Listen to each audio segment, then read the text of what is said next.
YouTube ಚಾನಲ್ಗೆ ಸ್ವಾಗತ. ಎಲ್ಲರಿಗೂ ನಮಸ್ಕಾರ.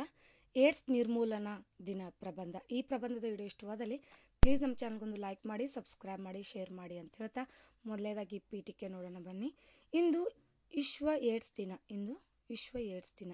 ಪ್ರತಿ ವರ್ಷ ಡಿಸೆಂಬರ್ 1ರಂದು ವಿಶ್ವ ಏಡ್ಸ್ ದಿನವನ್ನು ಆಚರಣೆ ಮಾಡಲಾಗುತ್ತದೆ.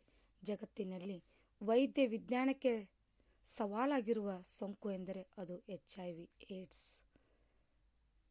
ವಿಜ್ಞಾನಕ್ಕೆ ಸವಾಲಾಗಿರುವ ಸೋಂಕು ಎಂದರೆ ಅದು HIV ಏಡ್ಸ್. ಇದು ಇತಿಹಾಸದಲ್ಲಿ ಅತ್ಯಂತ ವಿನಾಶಕಾರಿ ಸಾಂಕ್ರಾಮಿಕ ರೋಗಗಳಲ್ಲಿ ಒಂದಾಗಿದೆ. ಇದು ಇತಿಹಾಸದಲ್ಲಿ ಅತ್ಯಂತ ವಿನಾಶಕಾರಿ ಸಾಂಕ್ರಾಮಿಕ ರೋಗಗಳಲ್ಲಿ ಒಂದಾಗಿದೆ. ಇನ್ನು ವಿವರಣೆ ನೋಡೋಣ ಬನ್ನಿ. ಹೀಗಾಗಿ ಈ ಸೋಂಕಿಗೊಳಗಾದವರು ನಡೆಸುವ ಹೋರಾಟದ ಯಶಸ್ಸಿಗೆ ಧೈರ್ಯ ತುಂಬಲು ಸಂಕಲ್ಪವನ್ನು ಮಾಡುವಂಥ ಮಹತ್ವದ ದಿನ ವಿಶ್ವ ಏಡ್ಸ್ ದಿನವಾಗಿದೆ. ಇಂದು ಯಾರು ಈ ಸೋಂಕಿಗೆ ಒಳಗಾಗ್ತಾರಲ್ಲ ಅವ್ರಿಗೆ ನಾವು ಅವ್ರು ಹೋರಾಡುವಂಥ ಯಶಸ್ವಿಗೆ ಧೈರ್ಯ ತುಂಬಲು ಸಂಕಲ್ಪವನ್ನು ಮಾಡುವಂಥ ಮಹತ್ವದ ದಿನ ವಿಶ್ವ ಏಡ್ಸ್ ದಿನವಾಗಿದೆ. ಏಡ್ಸ್ ಸೋಂಕನ್ನು ಮೊಟ್ಟ ಮೊದಲ ಬಾರಿಗೆ 1981ರಲ್ಲಿ ಅಮೆರಿಕಾದಲ್ಲಿ ಗುರುತಿಸಲಾಯಿತು. ಭಾರತದಲ್ಲಿ 1986ರಲ್ಲಿ ಚೆನ್ನೈನಲ್ಲಿ ಪತ್ತೆ ಮಾಡಲಾಯಿತು.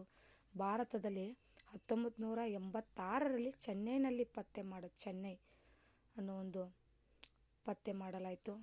ಏಡ್ಸ್ಗೆ ಕಾರಣವಾದ ವೈರಸ್ HIV ಇದನ್ನು ಮೊಟ್ಟ ಮೊದಲ ಬಾರಿಗೆ 1983ರಲ್ಲಿ ಫ್ರೆಂಚ್ ವಿಜ್ಞಾನಿಗಳು ಪತ್ತೆ ಹಚ್ಚಿದರು. HIV ಇದನ್ನು ಮೊಟ್ಟ ಮೊದಲ ಬಾರಿಗೆ ಪತ್ತೆ ಹಚ್ಚಿದರು 1983ರಲ್ಲಿ ಫ್ರೆಂಚ್ ವಿಜ್ಞಾನಿಗಳು ಪತ್ತೆ ಹಚ್ಚಿದರು. ಇನ್ನು ಪ್ರತಿ ವರ್ಷ ಒಂದೊಂದು ಧ್ಯೇಯವಾಕ್ಯದೊಂದಿಗೆ ಈ ದಿನವನ್ನು ಆಚರಿಸಲಾಗುತ್ತದೆ. ಪ್ರತಿ ವರ್ಷ ಒಂದೊಂದು ಧ್ಯೇಯವಾಕ್ಯವೊಂದಿಗೆ ಈ ದಿನವನ್ನು ಆಚರಿಸಲಾಗುತ್ತದೆ. ಈ ದಿನ ನಮಗೆ ಒಗ್ಗಟ್ಟಿನಿಂದ ಹೋರಾಡುವ ಅವಕಾಶ ನೀಡಿದರೆ ಈ ರೋಗವನ್ನು ತಡೆಯುವ ಏಕೈಕ ಮಾರ್ಗವೆಂದರೆ ಜಾಗೃತಿ ಮಾತ್ರ. ಒಗ್ಗಟ್ಟಿನಿಂದ ಹೋರಾಡುವ ಅವಕಾಶ ನೀಡಿದೆ. ಹಾಗೆ ಈ ರೋಗವನ್ನು ತಡೆಯುವ ಏಕೈಕ ಮಾರ್ಗವೆಂದರೆ ಜಾಗೃತಿ ಮಾತ್ರ. ಆರಂಭದಲ್ಲಿ ವಿಶ್ವ ಏಡ್ಸ್ ದಿನವು ಕುಟುಂಬಗಳ ಮೇಲೆ ಏಡ್ಸ್ ಪ್ರಭಾವದ ಬಗ್ಗೆ ಹೆಚ್ಚಿನ ಜಾಗೃತಿಯನ್ನು ತರಲು ಮಕ್ಕಳು ಮತ್ತು ಯುವಕರ ಮೇಲೆ ಹೆಚ್ಚು ಕೇಂದ್ರೀಕರಿಸಿತ್ತು. ಕೊನೆಯದಾಗಿ ಉಪಸಂಹಾರ.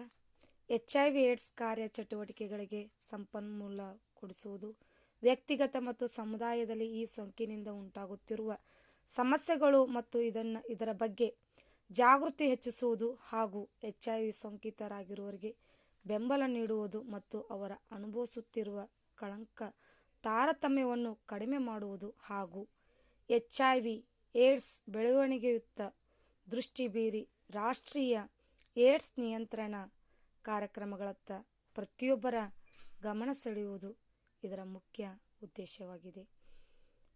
ನೋಡ್ಬೋದು ನೀವು, ಅನುಭವಿಸುತ್ತಿರುವ ಕಳಂಕ ತಾರತಮ್ಯವನ್ನು ಕಡಿಮೆ ಮಾಡುವುದು ಹಾಗೂ HIV ಏಡ್ಸ್ ಬೆಳವಣಿಗೆಯತ್ತ ದೃಷ್ಟಿ ಬೀರಿ ರಾಷ್ಟ್ರೀಯ ಏಡ್ಸ್ ನಿಯಂತ್ರಣ ಕಾರ್ಯಕ್ರಮಗಳತ್ತ ಪ್ರತಿಯೊಬ್ಬರ ಗಮನ ಸೆಳೆಯುವುದು ಇದರ ಮುಖ್ಯ ಉದ್ದೇಶವಾಗಿದೆ. ನಿಮಗೂ ಕೂಡ ಇವತ್ತಿನ ಏಡ್ಸ್ ನಿರ್ಮೂಲನಾ ದಿನ ಪ್ರಬಂಧದ ವಿಡಿಯೋ ಇಷ್ಟವಾದಲ್ಲಿ ಪ್ಲೀಸ್ ನಮ್ಮ ಚಾನಲ್ ಒಂದು ಲೈಕ್ ಮಾಡಿ, ಸಬ್ಸ್ಕ್ರೈಬ್ ಮಾಡಿ, ಶೇರ್ ಮಾಡಿ. Thank you.